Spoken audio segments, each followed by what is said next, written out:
मुझे प्रसन्नता है कि कई वर्षों की मेहनत के बाद आज दोनों देशों के बीच comprehensive economic and trade agreement संपन्न हुआ है। First of all, let me extend my heartfelt gratitude to Prime Minister Starmer for the warm welcome and gracious hospitality. Today marks a historic day in our bilateral relations.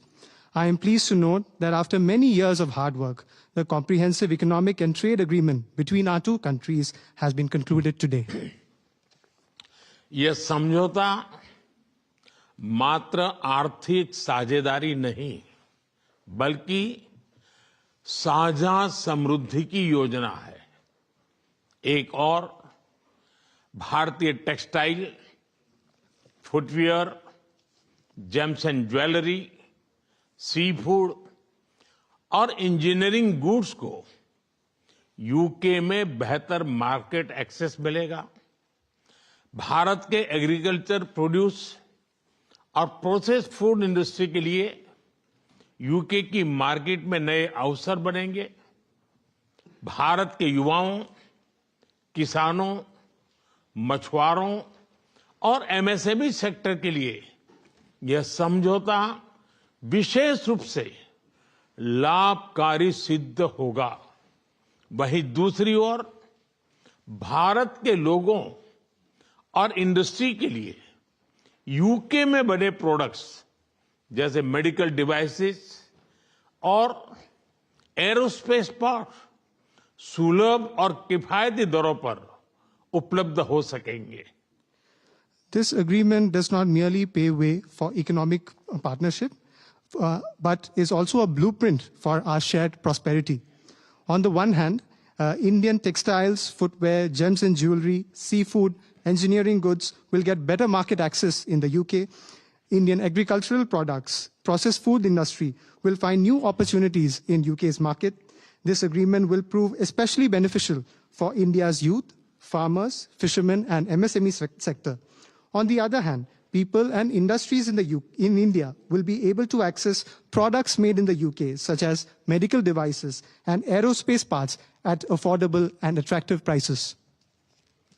इस समझौते के साथ ही double contribution convention पर भी सहमति बनी है।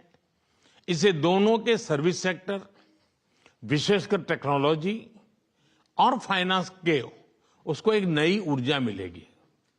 Ease of doing business को गति मिलेगी, कॉस्ट ऑफ डूइंग बिजनेस घटेगा और कॉन्फिडेंस ऑफ डूइंग बिजनेस बढ़ेगा। साथ ही यूके की अर्थव्यवस्था को भारतीय स्किल टैलेंट मिलेगा। इन समझौतों से दोनों देशों में निवेश बढ़ेगा और रोजगार के नए अवसर बनेंगे। इतना ही नहीं, दो लोकतांत्रिक देशों और विश्व की दो बड़ी इकोनॉमीज के बीच हुए यह समझौते वैश्विक स्थिरता और समृद्धि को भी बल देंगे। Along with this agreement, we also have reached a consensus on the Double Contribution Convention. This will inject new energy into the service sectors of both countries, especially in technology and finance. It will promote ease of doing business, reduce cost of doing business, and increase the confidence of doing business. Additionally, UK's economy would benefit from India's skilled talent. These agreements will enhance investments and generate new employment opportunities in both countries. Moreover, as agreements reached between two democracies and two of the world's major economies, they will lend support to global stability and global prosperity. Friends, अगले दशक में हमारी comprehensive strategic partnership को नई गति और ऊर्जा देने के लिए विजन 2035 जारी किया जा रहा है। यह टेक्नोलॉजी, डिफेंस, क्लाइमेट, एजुकेशन और पीपल टू पीपल कनेक्ट के क्षेत्रों में एक मजबूत, भरोसेमंद और महत्वाकांक्षी साझेदारी का रोड मैप बनेगा। Friends, to give new momentum and energy to our comprehensive strategic partnership in the coming decade, today we are launching our Vision 2035. Vision 2035 is a roadmap that will form the basis of a strong, trustworthy, and ambitious partnership in the fields of technology, defense, climate, education, and people-to-people connect. Defence और security में साझेदारी के लिए defence industrial road map बनाया गया है। हमारी technology security initiative को और मजबूत करने पर काम किया जाएगा।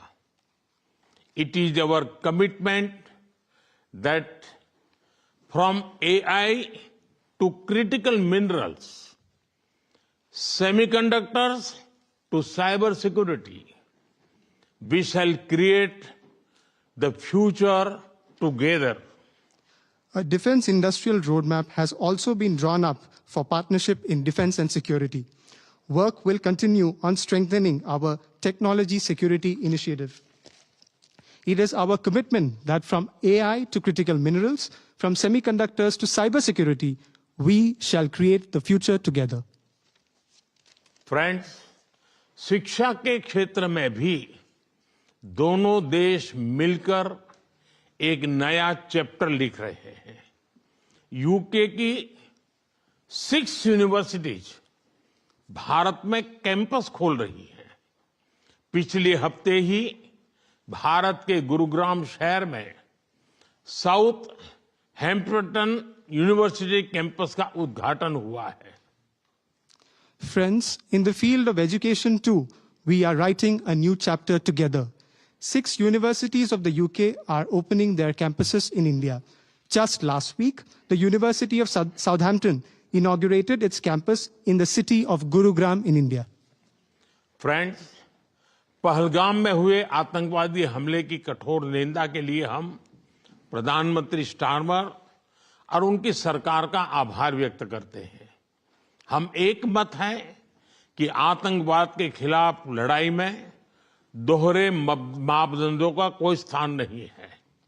हम इस बात पर भी सहमत हैं कि एक्सट्रीमिस्ट विचारधारा वाली शक्तियों को डेमोक्रेटिक फ्रीडम का दुरुपयोग नहीं करने दिया जा सकता। Those who misuse democratic freedoms to undermine democracy itself must be held account.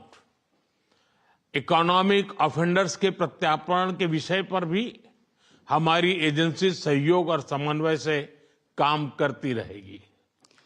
Friends, we thank the Prime Minister and his government for strong condemnation of the terrorist attack in Pahalgam.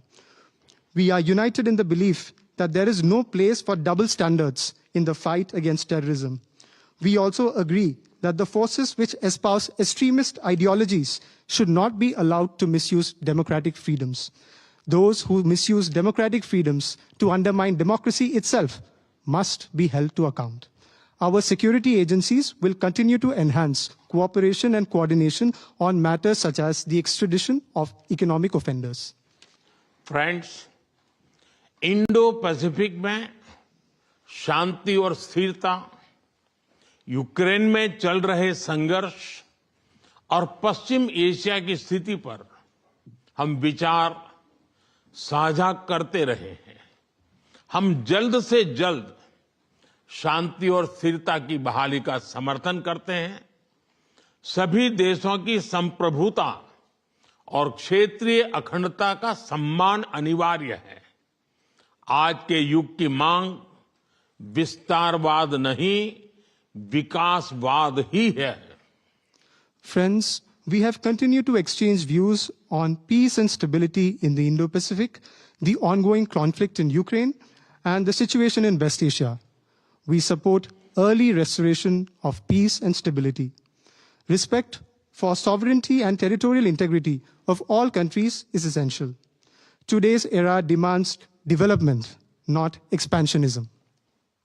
Friends, पिछले महीने अहमदाबाद में हुई दुर्घटना में मारे गए लोगों में कई यूके के नागरिक भाई बहन भी थे। उनके परिवार वालों के प्रति हम संवेदनाएं प्रकट करते हैं। यूके में रहने वाले भारतीय मूल के लोग हमारे संबंधों में एक लिविंग ब्रिज का काम करते हैं। They did not just bring curry from India, but also creativity, commitment and character. इनका योगदान सिर्फ यूके की समृद्ध इकोनॉमी तक सीमित नहीं है, बल्कि यूके के कल्चर, स्पोर्ट्स और पब्लिक सर्विस में भी दिखता है। Friends, last month in the unfortunate plane crash in Ahmedabad, our sisters and brothers of the UK were among those who lost their lives. I would like to express my deepest condolences to the families of the victims. The people of Indian origin in the UK form a living bridge that connects our two nations. They did not just bring curry from India, but also creativity, commitment, and character.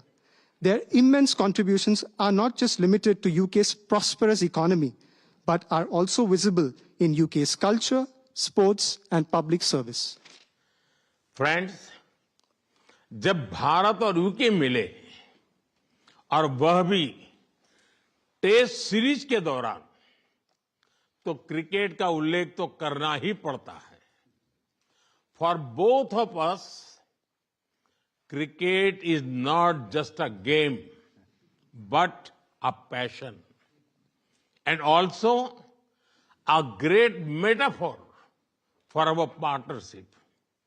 There may be a swing and a miss at times, but we always play with a straight bat.